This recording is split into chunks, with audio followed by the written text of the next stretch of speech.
Taste Daily. Taste the Daily. Star movies presents Thiagarajan இயக்கத்தில் பிரசாந்த் நடிப்பில் அந்தகன் வெற்றி நடை போடுகிறது.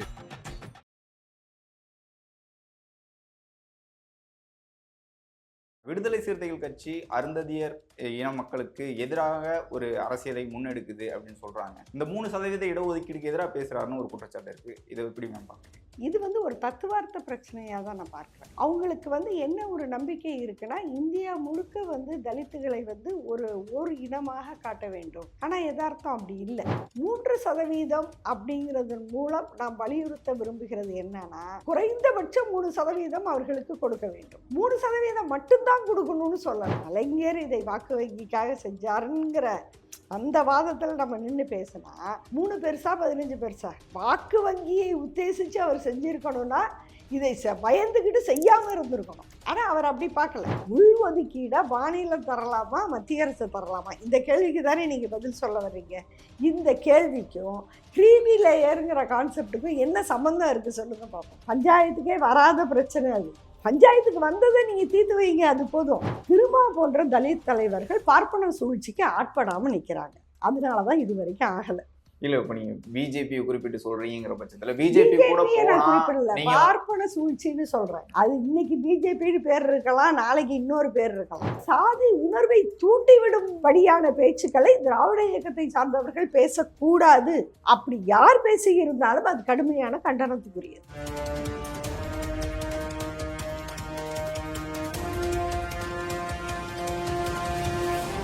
ஐபிசி தமிழ் நேயர்களுக்கு வணக்கம். இன்று நம்முடன் இணைந்திருக்கும் சிறப்பு விருந்தினர் புதிய குரல் அமைப்பின் நிறுவனர், பெரியாரிய உணர்வாளர், எழுத்தாளர் ஓவியா அவர்கள். வணக்கம். வணக்கம். சமீபத்தில் திருமாவளவன் அவர்கள் பேசினது 3% இடஒதுக்கீடும் அருந்ததியருக்கான இடஒதுக்கீடு குறித்து பேசினது இரு பக்கமும் ஒரு சர்ச்சையை ஏற்படுத்தியிருக்கு. அவர் ஆதரவாக பேசியிருக்கார் அப்படின்ட்டு விசிக தரப்பிலும், அவர் இந்த இடஒதுக்கீடுக்கு எதிராக பேசியிருக்காரு அப்படின்ட்டு எதிர்ப்பு தரப்பிலும் சொல்லிக்கிட்டே இருக்காங்க. விடுதலை சிறுத்தைகள் கட்சி அருந்ததியர் இன மக்களுக்கு எதிராக ஒரு அரசியலை முன்னெடுக்குது அப்படின்னு சொல்றாங்க. இந்த 3% இடஒதுக்கீடுக்கு எதிராக பேசுறாருன்னு ஒரு குற்றச்சாட்டு இருக்கு. இதை எப்படி மேம் பார்க்குறீங்க? தோழர் திருமாவளவன் அவர்களை பொறுத்த வரைக்கும் அந்த உரையில் அவரை தன்னுடைய சக சமூகத்து அருந்ததிய மக்களை அந்நியப்படுத்திடக்கூடாதுங்கிற அக்கறையை அவர் தெரியப்படுத்தியிருக்கிறார். அதனால ரொம்ப கூர்மையாக இது அவரை பிளவுபடுத்தி பேசினார் அப்படின்னு நான் பார்க்கல. இது ஒரு தத்துவார்த்த பிரச்சனையாக தான் நான் பார்க்குறேன். அவங்களுக்கு என்ன ஒரு நம்பிக்கை இருக்குன்னா, இந்தியா முழுக்க தலித்துகளை ஒரு இனமாக காட்ட வேண்டும். ஆனால் யதார்த்தம் அப்படி இல்லை. ஆனால் அவங்க தத்துவ ரீதியாக அதை நம்புகிறார்கள். அப்போ அந்த எண்ணிக்கை பலம் இருந்தால் தான் இந்திய அரசியல் அமைப்பில் நமக்கு ஒரு பாதுகாப்பை அமைப்பின் மூலமாக பெற முடியும். அப்போ அதை வச்சு மாநிலங்களில் இருக்கக்கூடிய ஆதிக்க சக்திகள் அப்படின்னு கருதப்படக்கூடியவங்க, இந்த தாழ்த்தப்பட்ட மக்களை ஒடுக்கி கொண்டு இருக்கக்கூடிய மக்கள் தங்களுக்கு மேலே இருக்கிற பவர் மூலம் கட்டுப்படுத்தப்படும் பொழுது கொஞ்சம் பயந்து ஒழுங்காக இருப்பாங்க அப்படிங்கிறது தான் அடிப்படையான சிந்தனை. அதனால நம்ம இது அந்த நினைவு சரியா அப்படிங்கிறதுல இருந்து தான் நம்ம பேசணுமே ஒழிய, ஒரு குறுகிய வாதமாக இதை எடுத்துட்டு போய் பேச வேண்டிய அவசியம் இல்லைன்னு நான் கருதுறேன். அதில் 3% இடஒதுக்கீடு அவங்க எஸ்சியை அனுபவிக்கிறாங்க. அது இல்லாமல் 15%லும் அவங்க போட்டியிடலாம் அப்படிங்கிற மாதிரி பதிவு பண்ணிருந்தாங்க. இதற்கு இது சரியான டேட்டா இல்லை அப்படிங்கிற மாதிரி சொல்லியிருக்காங்க. அதே மாதிரி எஸ்சியை பொறுத்த வரைக்கும் அந்த வேலை வாய்ப்பு ஓசிக்கு போகும். அவர்கள் அந்த வேலையை எடுக்கல அப்படிங்கிற பட்சத்தில் ஓசிக்கு போகும் அப்படிங்கிற மாதிரி குற்றச்சாட்டு இரு தரப்புலும் வைக்கிறாங்களாம். இது குறித்து சொல்லுவாங்க. இல்லை, இதில் நீங்கள் முதலாவது சொன்னது இயல்பாக அனைத்து இடஒதுக்கீடு முறைமைகள்லையும் நடைபெறக்கூடிய ஒரு விஷயம். ரெண்டாவது சொன்னது ஒரு முறைகேடு. அதாவது முதல்ல என்ன சொன்னீங்கன்னா, அருந்ததிய மக்களுக்கு 3% ஒதுக்கியிருக்காங்க இல்லையா? அந்த 3%த்தில் மட்டும் இல்லாமல் அவங்க மீதி இருக்கிற 15%த்திலும் அவர்கள் இடம் பிடிக்கிறார்கள் அப்படின்னு சொன்னீங்க. அது இடஒதுக்கீடுடைய செயல்முறையே அப்படிதான். அதை நம்ம தப்புன்னு சொல்ல முடியாது. இப்போ உதாரணமாக தாழ்த்தப்பட்டோருக்கான ஒதுக்கீடாக இருக்கட்டும், பிற்படுத்தப்பட்டோருக்கான ஒதுக்கீடாக இருக்கட்டும், அல்லது மிக எதை வேணாலும் எடுத்துக்கிட்டாலும் அவர்கள் எல்லோருமே அந்த பிரிவை தாண்டி பொதுவான மெரிட் இருக்கு இல்லைங்களா, முதல் இடம், 2ஆம் இடம், 3ஆம் இடம்லாம் வரும்போது அவங்க அதில் வந்துடுவாங்க. பிசி வரலாம், எம்பிசி வரலாம், தாழ்த்தப்பட்டவர் வரலாம், எஸ்டி வரலாம், யார் வேணாலும் வரலாம். இதுதான் இடஒதுக்கீடோட ஸ்ட்ரக்சர். அப்படி பார்க்கும்போது 3% நம்ம இந்த விஷயத்த ஒரு வார்த்தையை போட்டு பேசினா தெளிவா புரியும்னு நினைக்கிறேன். 3% அப்படிங்கிறதன் மூலம் நாம் வலியுறுத்த விரும்புகிறது என்னன்னா, குறைந்தபட்சம் 3% அவர்களுக்கு கொடுக்க வேண்டும். சரிங்களா? 3% மட்டும்தான் கொடுக்கணும்னு சொல்லல. குறைந்தது 3% இடங்கள் அவர்களுக்கு முன்னுரிமையாக கொடுக்கப்படும். ஆனா அவர்கள் தங்களுடைய வளர்த்து கொண்ட அதிகப்படியான திறமையின் காரணமாக அடுத்த பிரிவுல நிரப்புறாங்கன்னா அது இயற்கையாக நடக்கக்கூடியது. அது இடஒதுக்கீடு முறைமைகளுக்கு எதிரான ஒரு விஷயம் அல்ல. ஆனா நீங்க ரெண்டாவது ஒரு பிரச்சனை சொன்னீங்க. அது என்னன்னு கேட்டா, அருந்ததியர் ஒதுக்கீட்டுல உள்ள அந்த நிரப்ப முடியாத இடங்களை எஸ்சி பிரிவுல இருந்து வெளியே எடுத்துட்டு பிசியிலேயோ அல்லது ஓசியிலேயோ போடுறாங்கன்னா அது தப்பு. அது முறைகேடு.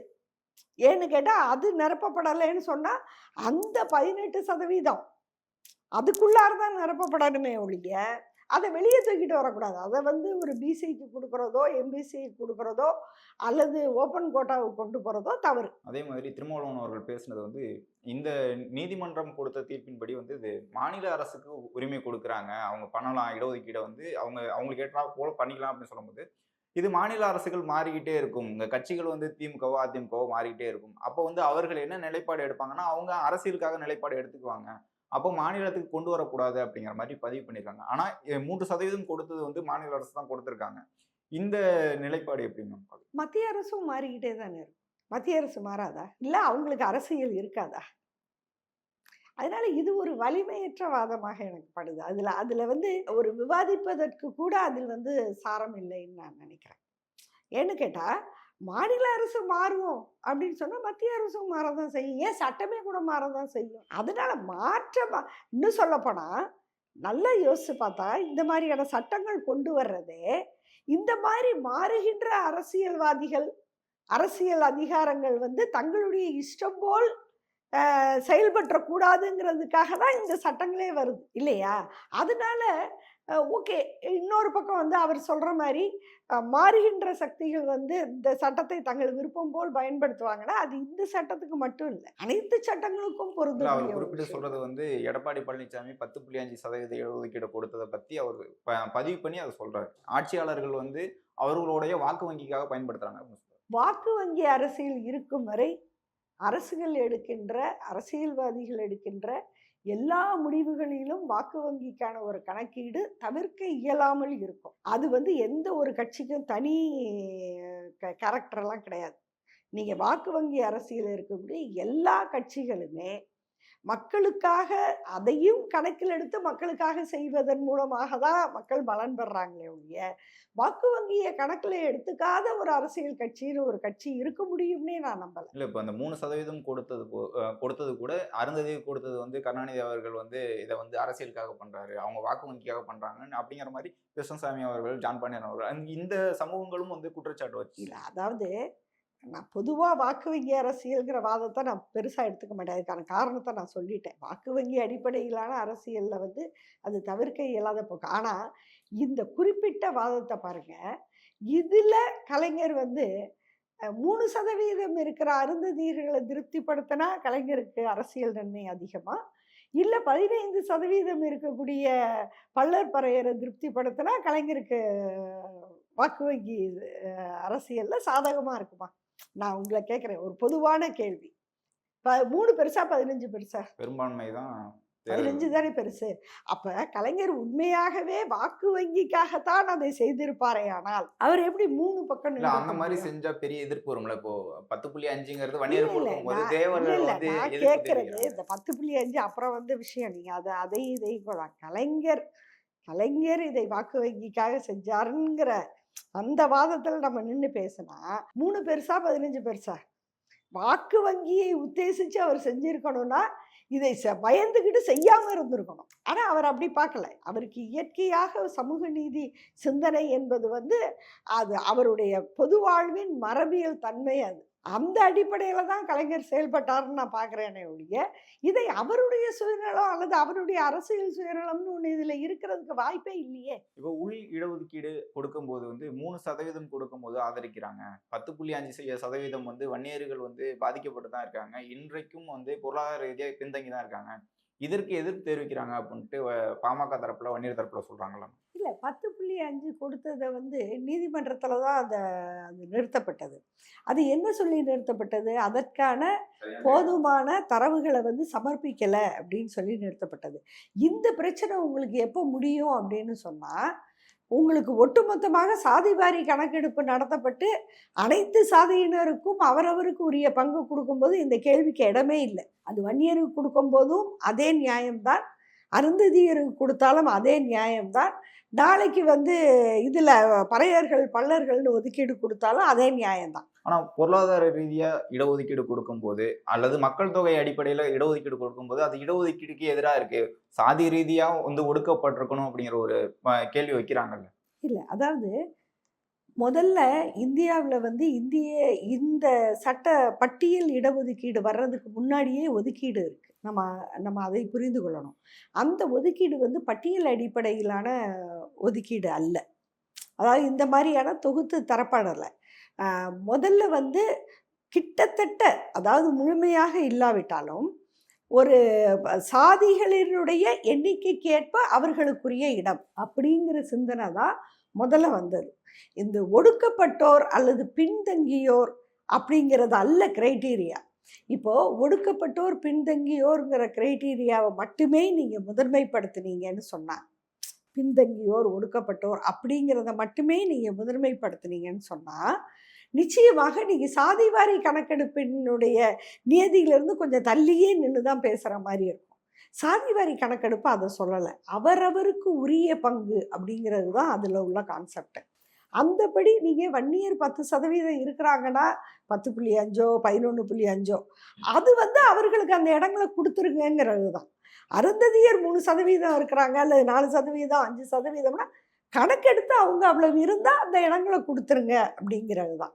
இந்த அடிப்படையில் பார்க்கும் பொழுது அருந்ததியருக்கு கொடுத்தா சரி, வன்னியருக்கு கொடுத்தா தப்பு அப்படிங்கிற சிந்தனைக்கு இடமே கிடையாது. அதே மாதிரி சாதிவாரி கணக்கெடுப்புன்னு சொல்றீங்க. இப்போ சாதிவாரி கணக்கெடுப்பு தொடர்ந்து ஒரு சில கட்சிகள் தொடர்ந்து வச்சுக்கிட்டே இருக்காங்க. ஆனால் மாநில அரசு என்ன சொல்றாங்க, எனக்கான அதிகாரம் இல்லை அப்படின்னு சொல்றாங்க. மத்திய அரசு மீது கை காட்டுறாங்க. மத்திய அரசு என்ன சொல்றாங்கன்னா மாநில அரசை கை காமிக்கிறாங்க. இது தொடர்ந்து போயிட்டே இருக்குல்ல. சாதிவாரி கணக்கெடுப்பு நடத்தப்படும். முதல் பகுதிக்கு வந்துடும். அதாவது மாநில அரசுகள் வந்து ஏன் தயக்கம் காட்டுறாங்க? இப்போ தமிழகத்தில் கூட சாதிவாரி கணக்கெடுப்பு நம்முடைய மாநில அரசு எடுக்கலை. ஆனால் சாதிவாரி கணக்கெடுப்பு எடுக்கணுங்கிற கொள்கையில் வந்து திமுக வந்து மாறுபட்ட கட்சி அல்ல, அதற்கு எதிர்ப்பு தெரிவிக்கிற கட்சி அல்ல. அவங்க சாதிவாரி கணக்கெடுப்பை ஆதரிக்கிறாங்க. அப்படி இருக்கும்போது அவங்க ஏன் எடுக்கலை அப்படிங்கிற ஒரு கேள்விக்கு வந்தீங்கன்னா, இன்னைக்கு இந்தியா முழுக்க பல்வேறு வழக்குகள் இடஒதுக்கீடு தொடர்பாக உச்சநீதிமன்றத்தில் நடந்துகிட்டு இருக்கு. ஒவ்வொரு தீர்ப்புலையும் ஒவ்வொரு விதமான முடிவுகள் வருது. ஆனால் பெரும்பாலான தீர்ப்புகளில் வந்து என்னன்னு கேட்டால், இதுவரைக்கும் வந்துகிட்டு இருக்கிறதுல இப்போ இந்த தீர்ப்பு ஒரு மைல்கல் தான். இதுவரைக்கும் வந்துகிட்டு இருக்கிற தீர்ப்புகளில் என்ன பெரும்பான்மையும் சொல்லப்பட்டதுன்னா, இதை தீர்மானிப்பதற்கு மாநில அரசுக்கு உரிமை இல்லை. அப்போது மாநில அரசுகள் ஏன் தயக்கம் காட்டுறாங்கன்னா, இவங்க வந்து ஒரு சர்வே எடுக்கலாம், இவங்க வந்து சென்சஸ் எடுக்க முடியாது, சர்வே எடுக்கலாம். ஆனால் அந்த சர்வே எடுத்து இவங்க ஒன்றை அறிவிக்கிறாங்கன்னு வச்சுக்கோங்க, அந்த சர்வே வந்து நீதிமன்றத்தால் அக்செப்ட் பண்ணப்படணும். இப்போ 10.5 மாநில அரசு கொடுத்த போது அது எதனால வந்து நீதிமன்றத்தில் அது நிறுத்தப்படுதுன்னு சொன்னால், உங்ககிட்ட தரவு இல்லை அப்படிங்கிறத சொல்லி தான் நிறுத்தப்படுது. இந்த மத்திய அரசினுடைய சென்சஸுக்கு இணையாக மாநில அரசு எடுக்கிற சர்வேயை நீதிமன்றங்கள் ஒத்துக்கொள்ளுமா? இதுதான் இதில் ஊடாடிக்கிட்டு இருக்கக்கூடிய கேள்வி. இந்த கேள்விக்கான பதில் தெளிவாக்கப்படும்னா, இன்னும் சொல்ல போனால் மக்கள் தொகை கணக்கெடுப்பு இந்த மாதிரியான அதிகாரங்கள் மாநிலத்துக்கு உரியவை அப்படிங்கிறத இந்திய அரசியல் சட்டத்தில் போதுமான அளவு நாம் உறுதிப்படுத்துவோமே ஆனால், அனைத்து மாநில அரசுகளுக்கும் இது ஒரு கடமையாகவே அது இம்போஸ் பண்ணிடலாம். இப்போ சென்சஸ் எடுக்கிறது மத்திய அரசுக்கு கடமையா இல்லையா? கடமை இல்லையா? அப்போ அதே போல் மாநில அரசுக்கும் அந்த கடமை வந்துடும் இல்லையா? இப்போ வந்து இது அவங்களுடைய ஆப்ஷன் இல்லை. சர்வேங்கிறது அவங்களுடைய ஆப்ஷன். அவங்க ஏதோ ஒரு ப்ராஜெக்ட்டுக்கு ஒரு நோக்கத்துக்கு தேவைப்பட்டாதான் அவங்க வந்து எடுக்கணும் இல்லையா? அப்போது அவங்களுக்கான கடமையாகவே நாம் சட்டப்படி இதை மாற்றி விடலாம்னு நான் சொல்கிறேன். அதே மாதிரி இந்த நீதிமன்ற தீர்ப்பே வந்து கிரீமி லேயர் அப்படிங்கிற மாதிரி ஒன்று சொல்கிறாங்க. இடபிள்யூஎஸ் பொருளாதாரத்தில் பின்தங்கிய வகுப்பினர் வந்து ஒரு 8 லட்சத்துக்கு கீழே இருந்தாங்கன்னா அவங்க வந்து நலிவடைந்தவர் அப்படின்னு இருக்கு. அதே மாதிரி எஸ்சி எஸ்டியில் வந்து 2 லட்சத்துக்கு கீழே இருக்காங்க அப்படின்னு இருக்கு. எஸ்சி எஸ்டிலையும் இந்த கிரீமி லேயர் கொண்டு வரணும் அப்படிங்கிற மாதிரி தீர்ப்பு சொல்லியிருக்காங்க. இது குறித்து சொல்லணும். இல்லை, அது தீர்ப்பு இல்லை. நீதிபதிகள் வந்து தீர்ப்பு சொல்லுகின்ற போது பல கருத்துக்களை தெரிவிக்கிறாங்க. அது வந்து நீதிபதிகள்ங்கிறவங்க வந்து சம் பர்சன்ஸ் இல்லையா? அவங்களுக்குன்னு ஒரு பார்வை இருக்கும். அந்த பார்வையை அவங்க தெரியப்படுத்துகிறாங்க. அதாவது ஒரு நீதிபதிக்கு என்ன பார்வை வேண்டுமானாலும் இருக்கலாம். ஆனால் அவர் தீர்ப்பு என்பது சட்டத்துக்கு உட்பட்டு தான் சொல்ல முடியும். இதனால் என்ன பண்ணுறாங்க, நிறைய நீதிபதிகள் தங்களுடைய கருத்துன்னு ஒரு விஷயத்தை வைக்கிறாங்க, தீர்ப்புன்னு ஒரு விஷயத்தை வைக்கிறாங்க. தீர்ப்பு முழுமையாக சட்டத்துக்கு உட்பட்டது. நாம் தீர்ப்பை பற்றி தான் கவலைப்படணும். இந்த அவங்க உரைக்கிற கருத்தை வந்து கிரீமி லேயர் வேணும்னு அவங்க சொன்னதை வந்து பாராளுமன்றத்திலேயே அதை அவங்க வந்து மறுத்துட்டாங்க. ஏன்னா நீதிபதிகளுடைய கருத்துக்கெல்லாம் வந்து பாராளுமன்றமோ சட்டமன்றமோ கட்டுப்படணும் அப்படிங்கிற அவசியம் கிடையாது. எனவே இந்த விஷயத்தில் இந்த தீர்ப்பில் அது கிரீமி லேயரை கொண்டு வாங்கங்கிறது நீதிபதியோட கருத்து தான். அவங்க சொல்கிறாங்க இல்லையா, அம்மா அப்பாவை கேட்டுக்கிட்டு லவ் பண்ணுங்கன்னு சொல்கிறாங்கல்ல நிறைய நீதிபதிகள். அது சட்டத்துக்கு உட்பட்டதா? இல்லை சட்டத்தில் அப்படி இருக்குன்னு சொல்ல முடியுமா? ஆனால் நீதிபதி சொல்கிறார், நீதிமன்றத்திலேயே சொல்கிறார், அம்மா அப்பாவை மீறி நீங்கள் போகக்கூடாது அப்படின்னு. அதே மாதிரியான விஷயம்தான் இந்த கிரீமி லேயரும் பின்னாடி இம்ப்ளிமெண்ட் பண்ணுவாங்க அப்படிங்கிறதுனால தானே எதிர்ப்பு தெரிவிக்கிறாங்க. ஆமாம், எதிர்ப்பு தெரிவிக்கிறோம். அதில் ஒன்றும் நமக்கு கருத்து மாறுபாடு இல்லை, எதிர்ப்பு தெரிவிக்கிறோம். ஆனால் அந்த கருத்து என்பதே வந்து அந்த இடத்துல அது தேவையில்லாதது. ரெண்டாவது, நீங்கள் உள்ஒதுக்கீடு கொண்டு வரும்போது பஞ்சாயத்தே இங்கே வந்து வேற பஞ்சாயத்து. இந்த கிரீமி லேயரை வந்து அங்கே சொல்ல வேண்டிய ஒரு தேவை வந்து அந்த பஞ்சாயத்துலேயே இல்லைன்னு நான் சொல்கிறேன். உள்ஒதுக்கீடை மாநிலம் தரலாமா, மத்திய அரசு தரலாமா? இந்த கேள்விக்கு தானே நீங்கள் பதில் சொல்ல வர்றீங்க. இந்த கேள்விக்கும் கிரீமி லேயருங்கிற கான்செப்டுக்கும் என்ன சம்மந்தம் இருக்குது சொல்லுங்கள் பார்ப்போம். நான் அதுதான் சொல்கிறேன், பஞ்சாயத்துக்கே வராத பிரச்சனை அது. பஞ்சாயத்துக்கு வந்ததை நீங்கள் தீர்த்து வைங்க, அது போதும். இங்கே பஞ்சாயத்து எந்த கேள்வியின் மீது வருது? மாநிலத்துக்கு அந்த அதிகாரம் இருக்கா இல்லையா? ஒரு மாநிலம் தன்னுடைய மாநில மக்களில் ஒரு குறிப்பிட்ட பிரிவினருக்கு அது ஒரு ரிசர்வேஷனில் ஒரு ஒதுக்கீடை, உள்ஒதுக்கீடை தர முடியுமா முடியாதா? இதுதான் கேள்வி. இதில் கிரீமி லேயருங்கிறது அவுட் ஆஃப் சப்ஜெக்ட். இப்போது திருமாவளவன் அவர்கள் வந்து இது குறித்தான பேச்சுக்கள் தொடரும் போது திருமாவளவன் அவர்கள் தலித்திய அரசியலை முன்னெடுக்கிறாரு. அவர் இந்திய அளவில் ஒரு அரசியலை முன்னெடுக்கணும்னு நினைக்கிறாரு. அது வந்து இங்கே இருக்கக்கூடிய திராவிட கட்சிகளுக்கு வந்து எதிராக இருக்குங்கிறதுனால தான் வந்து திருமாவளவன் அவர்கள் மீதான இந்த எதிர்ப்பு தொடருது அப்படிங்கிற மாதிரி விசிக தரப்புலேருந்து பதில் சொல்கிறாங்களே, இது குறித்து சொல்லுவோம். இல்லை, அதாவது திருமாவளவன் அவர்கள் வந்து தலித்திய அரசியலை வந்து அவர் புதுசாலாம் முன்னெடுக்கல. அந்த அரசியலில் அவர் ஏற்கனவே இருக்கிறார். இதை வந்து புதுசாக நம்ம பார்க்க வேண்டிய ஒரு அவசியம் இருக்கிறதா நான் நினைக்கல. அப்படி இல்லைன்னு சொன்னால் திராவிட முன்னேற்ற கழகத்தினுடைய அல்லது திராவிட இயக்கத்தினுடைய சித்தாந்தங்களில் கிட்டத்தட்ட வந்து 100% உடன்பாடு கொண்டவர் திருமா. அவருக்கு ஏன் வந்து தனியான ஒரு கட்சி தேவைப்படுது? அப்போது ஏதோ ஒரு வகையில் தலித் மக்களுடைய உரிமைகள் வந்து பாதுகாக்கப்படணும், அதற்கு தான் தேவைன்னு அவர் நினைக்கிறதுனால தானே அவர் வந்து விடுதலை சிறுத்தைகள் கட்சின்னு ஒரு அமைப்பையே வச்சிருக்கிறாரு. இன்னொரு கேள்வி மேம், இப்போ ஒரு 35% வந்து இந்திய அளவில் இருக்கிறோம். இப்போ தலித்துகள் வந்து ஒருங்கிணைக்கூடாது அப்படிங்கிறதுனால தான் 2% பிரிக்க பார்க்குறாங்க அப்படிங்கிற மாதிரி குற்றச்சாட்டு வைக்கிறாங்க. ஆனால் தமிழ்நாட்டை பொறுத்த வரைக்கும் இங்கே இருக்கக்கூடிய தலித் சமூகங்கள் தனித்தனியாக தானே இருக்குது. இவர் சொல்லக்கூடிய ஒற்றுமை தலித்திய அரசியலில் இருக்காங்களா இந்திய அளவில்? தமிழ்நாட்டில் மட்டும் இல்லைங்க, இந்திய அளவிலேயே கிடையாது. அதாவது என்ன நடக்குதுன்னா, பாதிக்கப்பட்டவங்க ஒன்று சேரும்போது கொஞ்சம் விழிப்புணர்வு அதிகம் உள்ள பிரிவினர் என்ன பண்ணுறாங்கன்னா, விழிப்புணர்வு குறைவாக இருக்கக்கூடியவர்களை வந்து இணைத்து கொள்கிறார். அது வந்து சில போராட்டங்களில் ஒரு வெற்றிக்காக அது வந்து பயன்படுது. ஆனால் அதே நேரத்தில் அவர்கள் கொள்கை ரீதியாக அனைவரும் சமம். இப்போ திராவிட இயக்கத்தின் மீதும் இதே மாதிரியான பிரச்சனையை அவங்க கொண்டு வர்றாங்க இல்லையா? இப்போ இவங்களே வைக்கிற வாதம் அதானே.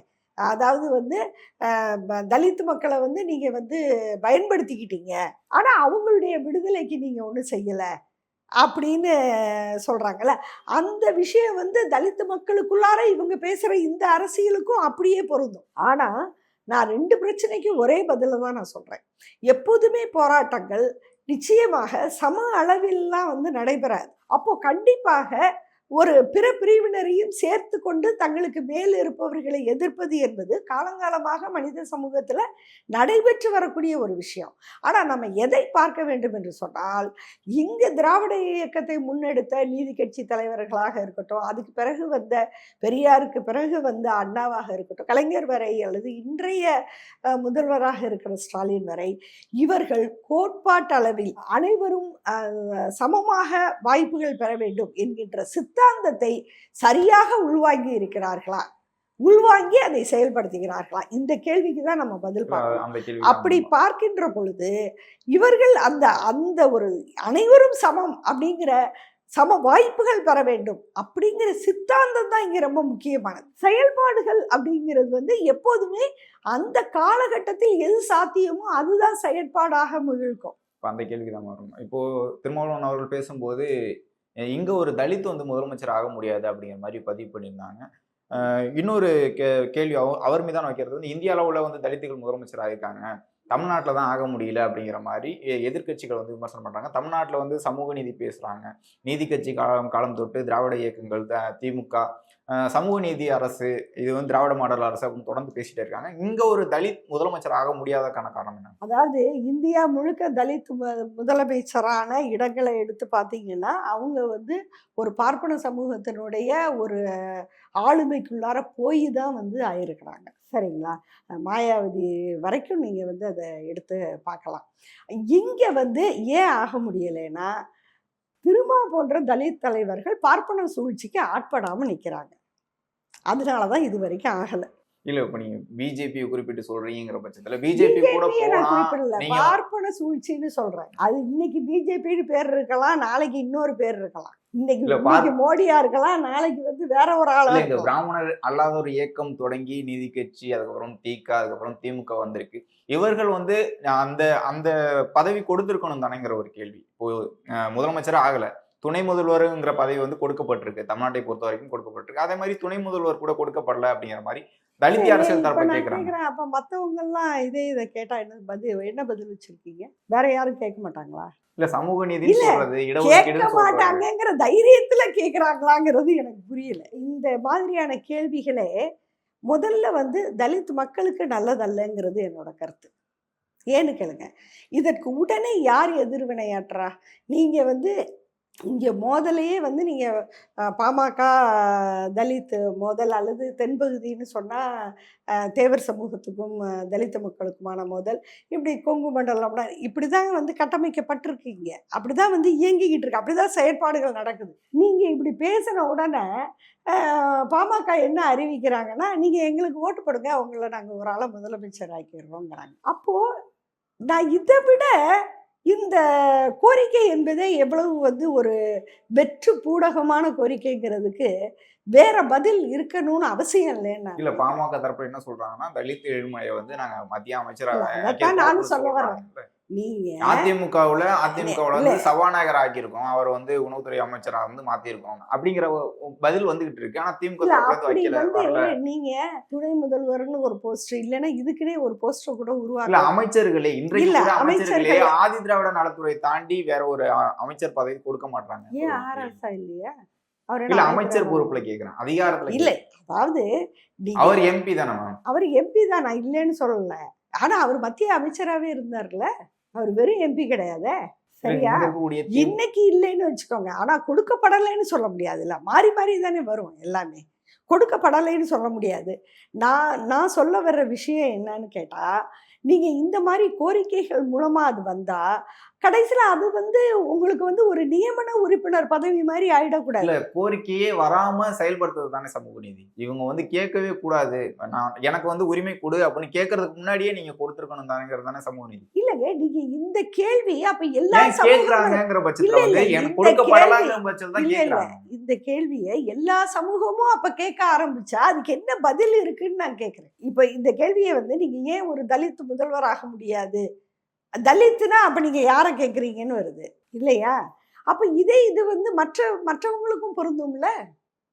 எல்லாரும் இதை கேட்பாங்கல்ல, எல்லாரும் இதே கேள்வியை கேட்பாங்கல்ல. ஏன் எங்க சமுதாயத்துல இருந்து ஒரு முதல்வர் வரல, ஏன் எங்க சமுதாயத்துல இருந்து, அதாவது நீங்க கல்வி வேலை வாய்ப்பின் மூலமா வர்றதுல வந்து நீங்க இடஒதுக்கீடுன்னு ஒரு விஷயத்தை கொண்டு வந்து நீங்க ஒழுங்குபடுத்தலாம். ஆனா நீங்க இந்த இப்ப இருக்கக்கூடிய இந்த சிஸ்டத்துல எப்படி ஒழுங்குபடுத்த ஒரு ஒரு ஆட்சி அதிகாரத்துல வரணும் அப்படிங்கிற எண்ணம் வந்து எல்லாருக்குமே அப்படின்னா இருக்கணும். நீங்க என்ன கேட்கணும் அப்படின்னா, இந்த அமைப்பு முறையில வந்து நீங்க வேற ஸ்ட்ரக்சரலா வேற சேஞ்சஸ் ஏன்னா தான் இப்போ கொண்டு இன்னொரு வரணும். கேள்வி, இப்போ மாவட்ட இல்ல அது செயலாளர்கள் இல்ல ஒரு இருக்காங்க. நிமிஷம். அப்ப அமைப்பு முறையில நீங்க வந்து அடிப்படையான கட்டமைப்பு சேஞ்சஸ் கொண்டு வந்து ஒரு ரொட்டேஷன் பேசிஸ்ங்கிற மாதிரி தான் அதை நீங்க கொண்டு வர இல்ல முடியும். அந்த இயக்கங்கள் செய்யணும் தானே, அதை முன்னெடுக்கிறாங்களான்னு கேக்குறாங்க. திமுகவோ அதிமுகவோ இந்த திராவிட கட்சிகள் வந்து அதை முன்னெடுக்கிறாங்களா? இல்ல தலித் அரசு தலித் பேசக்கூடிய அதாவது தலித்துகள் போதுமான அளவுக்கு வந்திருக்கிறாங்கன்னு நான் சொல்ல வரல. வந்துட்டாங்க, ஏற்கனவே வந்து நிரம்பிட்டாங்க அப்படின்லாம் நான் சொல்ல வரல.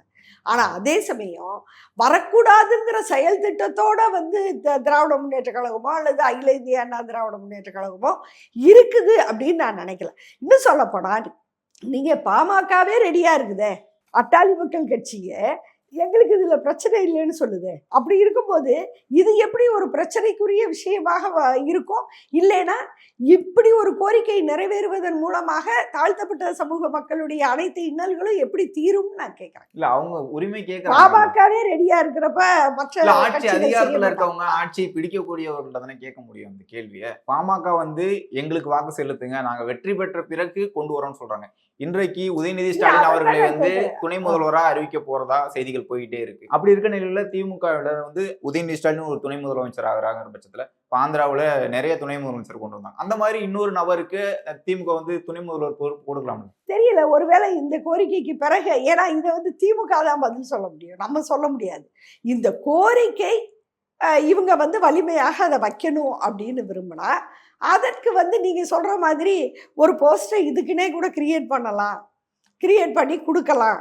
அப்படிங்கிறது வந்து நடக்குமாங்கிறத நம்ம பொறுத்திருந்து தான் பார்க்கணும். திருமாவர்களோட இந்த பேச்சுக்கு பிறகு அண்ணாமலை அவர்கள்ட்ட செய்தியாளர் சந்திப்புல கேட்கிறாங்க. இதே கேள்வி கேட்கும்போது தமிழ்நாட்டில் தான் இந்த நிலை இல்லை அப்படின்னு சொல்லிட்டு திரௌபதி முர்மு அவர்களை சொல்றாங்க. அதே மாதிரி ராம்நாத் கோவிந்த் அவர்கள் சொல்றாங்க. ஒடிசாவில் இப்போதைக்கு இருக்கக்கூடிய முதலமைச்சர் இல்ல நான் சொன்ன பதிலும் இதுவும் ஒண்ணுதான். நீங்க இந்த மாதிரி கோரிக்கைகள் மூலம் அப்படி அது நிறைவேறினா எனக்கு ஒன்றும் அது நான் அதை வந்து ஆதரவா தான் பார்ப்பேன். அதைத்தான் நான் சொல்றேன். அப்படி நிறைவேறினா அது எனக்கு வந்து ஒரு மாற்று கருத்தெல்லாம் அதுல இருக்கிறதுக்கு எங்களுக்கெல்லாம் வாய்ப்பே இல்லை. நிச்சயமா அது ஒரு நல்ல விஷயம். ஆனா இந்த உதாரணங்களை பாருங்க, மறுபடியும் வந்து ஒரு எல்முருகனோ அல்லது முர்முவோ இவர்களை ராம்நாத் கோயங்கா இந்த மாதிரியான நபர்களை தான் அவங்களால உதாரணம் காட்டியே பேச முடியுது. அப்ப அந்த மாதிரியான நபர்களை உருவாக்குவது தான் அதுலதான் இது போய் முடியுமா அப்படிங்கிற ஒரு கேள்வி. ஒடிசாவில் வந்து முதலமைச்சராக இருக்கிறவர் வந்து ஒரு பழங்குடியினர் வகுப்பை சேர்ந்தவர் அப்படிங்கிற மாதிரி அவர் சொல்றாரு. அவர் முதலமைச்சர் ஆகியிருக்கும் அப்படின்னு சொல்றாங்க. எந்த கட்சியில? ஒடிசாவில் பிஜேபி ஆட்சி. சரி, அப்ப பிஜேபி வந்து தலித்துகளுக்கான கட்சியா? தலித்துகள் விடுதலை எல்லாருக்கும் சம உரிமை கொடுக்கிறோம் இல்ல, அதுதான். இது சம உரிமையின் மூலம் பெறப்பட்டதா, நியமிக்கப்பட்டதா? அந்த இயக்கத்துல அடிமட்ட கிளை உறுப்பினர் பதவியில இருந்து வளர்த்தெடுக்கப்பட்டு வந்து தலித் தலைவர்கள் உருவாகிறாங்களா? இங்க வந்து இவங்க எல்லாரும் சத்தியவாணி முத்து அம்மா வந்த மாதிரி, ஆராசா வந்த மாதிரி, பருதி இளம் விழுதி வந்த மாதிரி, இவங்கெல்லாம் கட்சிக்காரங்க. இவங்கெல்லாம் அந்த அந்த அந்த கட்சியினுடைய அங்கங்கள். இவங்க இல்லாம திமுக இல்லை. அதாவது சத்தியவாணி முத்தம்மாலாம் வந்து திமுக எந்த கட்சியில அவங்க முழுமையான அங்கம் கட்சியில. அது மாதிரி பிஜேபியில வந்து நீங்க ஒரு அங்கமாக வர்றதுக்கான வாய்ப்பு பிஜேபியில இருக்கான்னு நான் கேட்கிறேன். அவங்க நியமிக்கப்பட்டாலும் அந்த பொறுப்பாவது கொடுக்குறேன், அந்த பதவியாவது கொடுக்குறாங்க. வித்தியாசம் இருக்கு. இன்னொரு கேள்வி மேம், இப்போ தமிழ்நாட்டை பொறுத்த வரைக்கும் சாதிக்கு எதிரான ஒரு பேச்சு தொடர்ந்து போயிட்டே இருக்கும். சாதிய மாநாடுகள்ல பங்கேற்க கூடாது அப்படிங்கிற மாதிரி தொடர்ந்து பேசிட்டு இருக்க திமுகவில் இருக்கக்கூடிய முக்கியமான அமைச்சர்கள், குறிப்பிட்டு KKSSR இருக்கட்டும், நேரு அவர்களாக இருக்கட்டும், அவங்கெல்லாம் வந்து ரெட்டியார் மாநாட்டில் பங்கேற்று நீங்க வந்து ரெட்டியார்னு சொன்னீங்கன்னா உங்களுக்கு வேலை வாய்ப்பு கிடைக்கும் அப்படிங்கிற மாதிரி நேரடியாக பேசுறாங்க. நாங்கள் ஆட்சிக்கு வந்த பிறகு நம்ம தான் இருப்போம், நீங்க என்ன எங்க வீட்டுக்கு வந்துட்டு உங்க அப்பா பேரை சொல்லுங்க, உங்க அப்பா பேரை சொல்லும் போது சமூகத்தை சொல்லுங்க, நமக்கு வேலை வாய்ப்பு கிடைக்கும் அப்படிங்கிற மாதிரி சொல்றாங்க. இப்படி இங்க இருக்கக்கூடிய இப்படி வந்து அந்த மாநாட்டுல அவங்க போய் பேசியிருக்காங்க. அது வன்மையான. அதே மாதிரி இப்போ அது வந்து திராவிட இயக்கத்தினுடைய கொள்கைக்கு உட்பட்ட பேச்சு அல்ல. இப்ப சமீபத்துல கூட ஒரு அமைச்சர் வந்து ராமரை வந்து பேசினாரு இல்லையா? அது வந்து உடனே அவர் அப்படி பேசுனதுனாலயே அது திமுகவினுடைய கொள்கை ஆயிடாது. இல்ல இன்னும் சொல்லப்போனா அவர் தப்பா பேசுறாரு. அவர்களுக்கு எதிராக அவர் எந்த ஒரு தப்பா நடவடிக்கையுமே பேசுறாரு. இல்ல அப்படிங்கிற ஒரு கேள்வி இருக்குல்ல. இல்லைங்க, நம்ம நினைக்கிற விஷயத்துக்கெல்லாம் ஓயாம நடவடிக்கை எடுத்துக்கிட்டே இருந்து ஒருத்தங்க கட்சி நடத்த முடியாதுங்க. கண்டிக்கலாம், அவ்வளவுதான். இப்போ நீங்க சொல்ற மாதிரி அவங்க ரெட்டியார் மாநாட்டுல போய் பேசி இருக்கிறாங்கன்னா அது கடுமையான வந்து கண்டனத்துக்குரியது, தவறான பேச்சு. அதே மாதிரி இப்போ வடசென்னையோட எம்பி அவர்கள் இப்போ கலாநிதி வீராசாமி ஆந்திராவில் போயிட்டு கமாநாயுடு மாநாட்டில் போய் பங்கேற்று நம்மளுடைய சமூகம் தான் அங்கே ஆட்சி பண்ணிட்டு இருக்காங்க அப்படிங்கிற மாதிரியும் பதிவு பண்ணியிருக்காங்க. தொடர்ந்து திமுகவினரோ திராவிடம் பேசக்கூடியவர்களோ வந்து இதனோட திராவிட முன்னேற்ற கழகத்துல இருந்து இந்த மாதிரி வந்து அதாவது சாதி மாநாடுகளுக்கு போறத வந்து நான் தப்புன்னு சொல்ல மாட்டேன். ஏன்னு கேட்டா பெரியார் காலத்துல இருந்து சாதி மாநாடுகளில் வந்து திராவிட இயக்கத்தை சேர்ந்தவங்க பங்கு எடுத்திருக்கிறாங்க. ஆனால் அந்த மாநாடுகளில் அவர்களுடைய பங்களிப்பு என்னவாக இருந்தது, அதுதான் ரொம்ப குரூஷியலான விஷயம். அந்த மாநாடுகளில் அவங்க என்ன பேசினாங்க, அதுதான் ரொம்ப முக்கியம். இப்ப இவங்க இந்த மாநாடு ஒரு நிமிஷம் மாறி இருக்காங்க, மாறிதான் இந்த வரலாறே நடந்துகிட்டு இருக்கு. ஆனா இவங்க பேசுகிற கண்டென்ட்டு தான் எனக்கு பிரச்சனை. இவங்க அந்த மாநாட்டுக்கு போகிறதோ பங்கெடுக்கிறதோ எனக்கு வந்து அதை வந்து நான் ஒரு விமர்சன பார்வையோடு நான் பார்க்கல. ஆனால் அவர்கள் இப்போ நீங்கள் சொல்கிற வார்த்தைகள் தான் எனக்கு பிரச்சனை. அந்த கண்டென்ட் தப்பு. ஏன்னு கேட்டால் ஒவ்வொரு சாதி மாநாட்டுக்கும் அதில் கலந்து கொண்ட திராவிட இயக்க தலைவர்கள் அந்த சாதி மக்களுடைய தாழ்வு நிலையை சுட்டிக்காட்டி நீங்கள் முன்னேற வேண்டும், நீங்கள் மேலெழும்ப வேண்டும் அப்படின்னு பேசியிருக்கிறாங்க. தமிழ் சமூகத்தின் ஒற்றுமையை வலியுறுத்தி இருக்கிறாங்க. தமிழர்கள் அப்படின்னு பார்த்து ஒற்றுமையை வலியுறுத்தி இருக்கிறாங்க. அதுதான் உண்மையே ஒழிய இவர்கள் பேசும்போல சாதி உணர்வை தூண்டிவிடும் படியான பேச்சுக்களை திராவிட இயக்கத்தை சார்ந்தவர்கள் பேசக்கூடாது. அப்படி யார் பேசியிருந்தாலும் அது கடுமையான கண்டனத்துக்குரியது. சரிங்க, இவ்வளவு நேரம் உங்களுடைய நேரத்தை ஒதுக்கி உங்களுடைய கருத்துக்களை தெரிவித்ததுக்கு மிக்க நன்றி. ரொம்ப நன்றி.